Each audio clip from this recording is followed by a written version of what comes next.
육체의 생명의 하나님. 민수기 27장 12절부터 23절 말씀. 여호와께서 모세에게 이르시되 너는 이 아바림 산에 올라가서 내가 이스라엘 자손에게 준 땅을 바라보라. 본 후에는 내 형 아론이 돌아간 것 같이 너도 조상에게로 돌아가리니 이는 신광야에서 회중이 분쟁할 때 너희가 내 명령을 거역하고 그 물가에서 내 거룩함을 그들의 목전에 나타내지 아니하였음이니라. 이 물은 신광야 가데스의 무리바 물이니라. 모세가 여호와께 여짜와 이르되 여호와 모든 육체의 생명의 하나님이시여 원하건대 한 사람을 이 회중 위에 세워서 그로 그들 앞에 출입하며 그들을 인도하여 출입하게 하사 여호와의 회중이 목자 없는 양과 같이 되지 않게 하옵소서.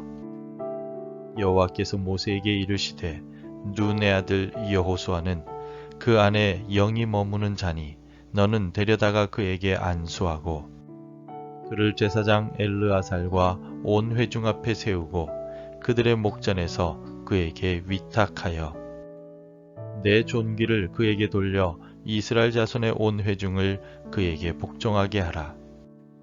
그는 제사장 엘르아살 앞에 설 것이요 엘르아살은 그를 위하여 우림의 판결로서 여호와 앞에 물을 것이며 그와 온 이스라엘 자손 곧 온 회중은 엘르아살의 말을 따라 나가며 들어올 것이니라. 모세가 여호와께서 자기에게 명령하신 대로 하여 여호수아를 데려다가 제사장 엘르아살과 온 회중 앞에 세우고 그에게 안수하여 위탁하되 여호와께서 모세에게 명령하신 대로 하였더라. 부모는 전생에 자녀에게 빚을 진 사람이었다라는 말이 있습니다. 전생이라는 말이 성경과는 맞지 않지만 이 말의 의미만 놓고 본다면 부모는 빚을 갚는 마음으로 자녀를 돌봐야만 한다는 뜻이기도 합니다. 자녀에게 대가를 바라지 않고 무조건적으로 베풀고 나누고 돌보는 부모의 모습에 대한 이야기라고도 할 수 있습니다. 이처럼 부모라는 말의 뜻은 아이를 낳아 대가를 바라지 않고 돌보는 사람이라고 정의할 수 있습니다. 그러므로 부모와 자녀의 관계는 특수한 경우를 제외하고는 인간이 의도적으로 만들 수 없는 매우 특별한 관계이며 절대로 단순한 관계가 아닙니다. 부모와 자녀의 관계는 육체의 생명을 주고받는 관계입니다. 하나님의 영광을 드러내지 않은 죄로 인하여 가나안 땅에 들어가지 못하게 된 모세는 이제 죽음을 앞두고 있습니다. 그가 눈으로 가나안 땅을 바라보는 은혜를 하나님께 받았지만 아쉽게도 가나안 땅을 밟지는 못합니다. 또 자신의 뒤를 이어 여호수아를 지도자로 세우고 모세는 역사 속으로 사라져야만 하는 상황입니다. 이 모든 일들을 하나님의 명령대로 순종하며 행한 모세는 오늘 본문에서 위대한 신앙의 고백을 남기고 있습니다. 우리 함께 16절을 읽겠습니다. 여호와 모든 육체의 생명의 하나님이시여 원하건대 한 사람을 이 회중 위에 세워서. 아멘. 모세가 하나님께 고백한 16절이 우리에게 주는 의미가 무엇일까요? 모세가 한 16절의 이 고백은 하나님은 모든 육체의 생명을 창조하신 창조주 하나님이시라는 뜻입니다. 16절에 대한 히브리어 직역은 모든 살아있는 존재들에게 숨을 불어넣어 주시는 여호와 하나님이라는 뜻입니다. 인간뿐만 아니라 모든 호흡이 있는 존재들은 하나님께서 태초의 종류대로 창조하셨습니다. 하나님은 모든 생명의 창조주이십니다. 모든 생명이 하나님의 말씀으로 창조되었으며 특별히 인간을 창조하시는 장면을 창세기는 이렇게 기록하고 있습니다. 여호와 하나님이 땅의 흙으로 사람을 지으시고 생기를 그 코에 불어 넣으시니 사람이 생령이 되니라. 우리를 창조하시고 하나님의 생기를 불어넣어 주셔서 생령이 되게 하신 창조주 하나님을 찬송하며 오늘을 살아갑시다. 내 생명은 내 것이 아니라 하나님께서 나에게 주신 것임을 기억하고 전능하신 하나님께 감사를 드립시다. 모세가 고백한 모든 육체의 생명의 하나님이라는 말은 창조주 하나님이시라는 뜻과 함께 모든 것의 주인이시라는 뜻도 가지고 있습니다. 모세는 죽을 때까지 눈이 어두워지지 않았던 인물입니다. 하지만 하나님께서 그의 생명을 거두어 가시겠다고 하셨을 때 자신의 생명의 주인이 하나님이심을 고백하였습니다. 그래서 죽음도 하나님의 손에 맡겼습니다. 나인성의 과부의 외아들이 죽었을 때 예수님은 그의 관에 손을 대시고 이렇게 말씀하셨습니다.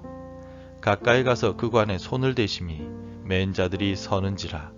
예수께서 이르시되 청년아 내가 내게 말하노니 일어나라 하시매. 모세의 생명을 거두시는 하나님은 독생자 예수 그리스도를 통하여 죽은 청년을 살리시는 분이십니다. 그러므로 하나님은 생명을 거두시기도 하시며 살리기도 하시는 생명의 주인이십니다. 나의 생명의 주인이신 하나님과 동행하는 오늘 하루가 되시기를 바랍니다.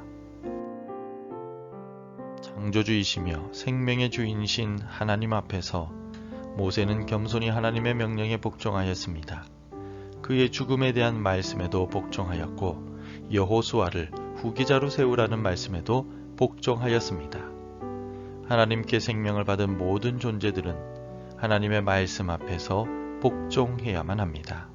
특히 하나님의 생기로 생명이 된 우리는 하나님의 말씀이 어떻게 느껴지든지 믿음으로 복종해야만 합니다. 왜냐하면 우리가 복종하는 그 대상이 우리의 주인이 되기 때문입니다. 사도 바울은 로마 교회 성도들에게 이렇게 말합니다. 너희 자신을 종으로 내주어 누구에게 순종하든지 그 순종함을 받는 자의 종이 되는 줄을 너희가 알지 못하느냐? 혹은 죄의 종으로 사망에 이르고 혹은 순종의 종으로 의에 이르느니라. 우리가 죄에게 순종하면 죄의 종이 되어 사망에 이르지만 우리가 하나님께 복종하면 하나님의 종이 되어 의와 구원에 이르게 됩니다. 우리를 종으로 불러주시고 의와 구원에 이르게 하신 하나님께 영광을 올려드리는 하루가 되시길 바랍니다. 그렇다면 우리의 창조주의 생명의 주인이신 하나님께 항상 복종하며 살아가려면 어떻게 해야만 할까요? 가장 먼저 우리는 하루의 첫 시간을 하나님께 드리며 시작해야 합니다. 짧게 감사 기도를 드려도 좋고 말씀 한 구절을 읽거나 암송해도 좋습니다. 감사 찬송을 드려도 상관없습니다. 첫 시간을 하나님께 드리며 출발해야 합니다. 그리고 하루를 살아가면서 예수님이라면 어떻게 하실까라는 생각을 가지고 살아가야 합니다. 사람을 대할 때나 직장에서 일을 할 때, 가정에서 일들을 할 때 예수님이라면 이 상황에서 어떻게 말씀하시고 행동하실까라는 사실을 생각하며 살아가야 한다는 것입니다. 즉 우리가 날마다 하나님 앞에 나아가고 예수님을 닮아가려 노력할 때 우리는 창조주와 생명의 주인이 되시는 하나님께 복종하며 살아갈 수가 있습니다. 오늘 하루도 모든 육체의 생명의 하나님 앞에서 거룩하고 정결하게 살아가는 주의 백성들이 되시기를 바랍니다. 기도하겠습니다. 우리의 생명이 되시고 우리의 주인이 되시는 하나님, 이 새벽 첫 시간에 주님께 엎드려 간구하오니 오늘도 우리와 함께 하시고 지켜 주옵소서. 세상 속에서 살아갈 때 예수님을 기억하고 닮아가게 하시고 나의 말과 행동이 예수 그리스도를 닮아가게 도와 주옵소서. 예수님의 이름으로 기도드립니다. 아멘. 계속해서 함께 기도해 주시기 바랍니다. 모든 육체의 생명의 하나님을 찬송하게 하소서. 우리 민족이 분열을 멈추고 화해하고 하나 되게 하소서. 교육부와 구역, 남녀 선교회를 축복하여 주옵소서. 복음 전해야 할 한 사람이 생각나게 하소서. 오늘도 말씀대로 살아가며 열매 맺는 하루가 되시기를 축복합니다.